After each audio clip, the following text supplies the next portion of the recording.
Il y a quelques années, j'étais assis dans un avion et j'étais en train de lire un livre, La cinquième montagne, un livre de Paulo Coelho. Et j'étais dans mes réflexions quand tout à coup un homme est entré dans l'avion et s'est assis juste à côté de moi. Je me suis tourné et j'ai réalisé que c'était Paulo Coelho. Quelle coïncidence. Je devais le rencontrer en fait le lendemain pour une entrevue. Mais nous avons commencé bien sûr à parler à bord de l'avion et nous avons abordé la question de la légende personnelle, un terme qu'il aime beaucoup utiliser dans son livre L'Alchimiste. La légende personnelle, c'est cette raison d'être que nous avons tous, qu'il faut découvrir pendant notre parcours sur Terre et que très souvent on connaît lorsqu'on est enfant, mais qu'on a tendance à oublier et que par la suite on tente de redécouvrir par les événements de la vie, par les gens qui nous croisent, etc. C'est évidemment un sujet fascinant, le mystère de la vie. Pourquoi sommes-nous là? Et Paulo Coelho lui-même, à l'âge de 38 ans, n'avait pas encore osé écrire. Sa mère ne l'encourageait pas beaucoup. Elle disait comment un écrivain peut survivre de l'écriture au Brésil. Mais heureusement, il avait écouté sa voix intérieure parce que toute sa vie, jusqu'à l'âge de 38 ans, il était fondamentalement malheureux. Il n'avait pas écouté sa voix intérieure de devenir qui l'on est. Et c'est ça la légende personnelle, c'est de redécouvrir finalement cette raison d'être. Et que les enfants, donc, ont, semble-t-il, une très bonne idée de ce qu'ils sont venus faire sur cette planète Terre. Mais encore faut-il que le système de l'éducation les encourage à écouter cette voix intérieure pour devenir qui l'on est. Et c'est le sujet dont j'aimerais parler aujourd'hui. Trouver son élément dans la vie, c'est un autre terme aussi qu'on utilise, que Sir Ken Robinson, expert en éducation, il a même écrit un livre qui porte le titre « The Element ». Alors, comment trouve-t-on son élément, cette espèce de sentiment qu'on est à la bonne place, qu'on est en train de faire ce que nous sommes supposés faire avec le talent que nous avons pour contribuer à la société? Et je pense que c'est lorsqu'on trouve son élément, lorsqu'on trouve sa légende personnelle, qu'on est réellement en accord avec qui l'on est et qu'on peut découvrir le vrai bonheur. Et encore une fois, ne serait-ce pas le rôle du système de l'éducation de favoriser cette découverte de son élément? Et en ce sens, Ken Robinson dit même que l'école devrait être plus élémentale, un terme qu'il invente, mais qui veut dire qu'au terme de la scolarité, au terme de l'étude au niveau secondaire, chaque enfant devrait avoir une bien meilleure idée de son élément. J'ai eu la chance aussi d'interviewer plusieurs athlètes olympiques au cours des années, notamment Sylvie Fréchette, Alberto Tomba, Robbie Nesh, Tony Hawk, Rosa Motta, des grands champions, Johan Koss, des dieux du stade. Et ils me parlaient du moment où ils étaient dans leur zone, dans leur état second, le jour où ils ont remporté les Jeux olympiques. C'est un état d'harmonie parfaite entre le corps et l'esprit où finalement on peut déployer tout notre talent et exceller. Et je pense qu'encore une fois, le système d'éducation devrait permettre aux enfants de découvrir progressivement leur zone où ils se sentent comme des champions pour, encore une fois, exceller. Et j'ai eu aussi la chance de faire une série télévisée qui s'appelait La Croisée des chemins, où j'ai interviewé près d'une centaine de personnes de tous les horizons, de toutes les professions. Et ces gens me confiaient que toute leur vie, ils n'étaient pas dans leur légende personnelle ou dans leur élément ou dans leur zone. Ils étaient à côté, finalement, de qui ils étaient réellement.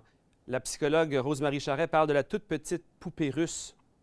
La plus petite des poupées russes, vous savez, celle qui est incassable. Eh bien, c'est ça le noyau de qui l'on est vraiment. Et ces gens ont dû traverser une croisée des chemins, un événement qui a changé le cours de leur vie pour finalement oser devenir qui ils étaient.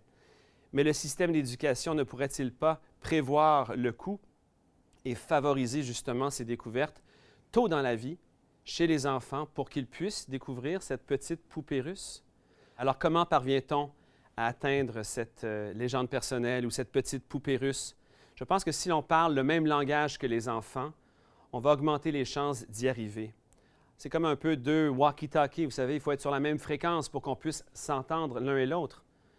Eh bien, les enfants, c'est au niveau de la créativité qu'ils sont très réceptifs. Et cette créativité, il faut l'entretenir. Et je pense que toutes les matières scolaires que l'on enseigne peuvent être enseignées à ce niveau-là, au niveau de la créativité. Prenez par exemple un projet en géographie où l'on aurait à enseigner les capitales et les provinces du Canada.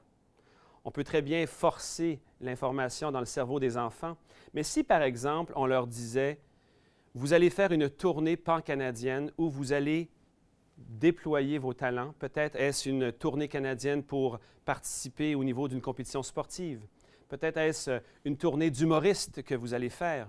Peut-être est-ce une tournée canadienne pour explorer les plus grandes entreprises du pays. Peut-être est-ce une tournée canadienne pour partir à la conquête ou à la recherche plutôt des grands musées canadiens. Vous savez, si vous donnez un objectif comme celui-là à un enfant, automatiquement, il se plonge dans son intérieur et se développe et se projette déjà dans l'avenir avec une vision de ce qu'il ou elle peut devenir. Et en ce faisant, bien sûr, l'enfant aura la possibilité de découvrir les provinces et les capitales canadiennes, mais il aura eu la chance de déjà développer cette vision et se projeter dans l'avenir. Notre système d'éducation devrait permettre ces apprentissages qui sont réellement concrets et qui permettent finalement de vivre une expérience à l'école beaucoup plus stimulante. Et si l'enfant pense et perçoit l'école différemment, comme un endroit où l'on encourage la découverte de soi et qu'il pourra vraiment s'exprimer au niveau créatif par rapport à ses intérêts, tout en apprenant bien sûr le curriculum, le fait que la perception ait changé, l'école est un endroit où l'on découvre qui l'on est, l'enfant aura beaucoup plus de motivation à venir en classe et n'est-ce pas ce qu'on recherche comme système d'éducation, d'augmenter la motivation des enfants et favoriser l'apprentissage pour que, au final, les enfants aient retenu davantage de ce qu'il faut apprendre, bien sûr, pour cheminer dans la vie.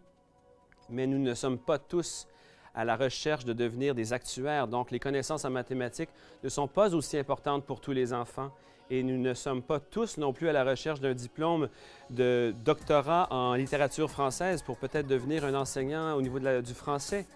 Alors, respectons l'unicité de chaque enfant et pour triompher tous ensemble, collectivement dans la société, nous avons besoin que chaque enfant découvre ce talent unique qu'il habite pour aider les autres. Et plus l'école va stimuler finalement cette découverte de soi et donner l'occasion aux enfants de s'exprimer à ce niveau-là, au niveau de leur créativité, avec un objectif clair, lointain peut-être, mais de cet horizon qu'ils tentent d'atteindre, je pense que l'expérience de l'école sera complètement différente. Ainsi, il faudrait inverser la pyramide de l'éducation. Actuellement, la pierre angulaire du système d'éducation est finalement le curriculum. Si on inverse la pyramide, on retrouverait comme pierre angulaire la découverte de soi. Et à la base, le curriculum, un peu comme un buffet, on a besoin d'un peu de mathématiques, on a besoin un peu de français, de connaissances générales en histoire, en géographie et en sciences. Mais ultimement, le but ultime, cette école élémentale, comme l'a décrit Sir Ken Robinson, c'est qu'au terme de la scolarité secondaire, les enfants auraient une bien meilleure idée de ce qu'ils veulent accomplir sur Terre pour aider les autres, dans un but altruiste donc. Et je pense qu'à ce moment-là, notre système d'éducation favorisera la découverte de la légende personnelle, la découverte de son élément, de la petite poupée russe et de sa mission dans la vie. Merci.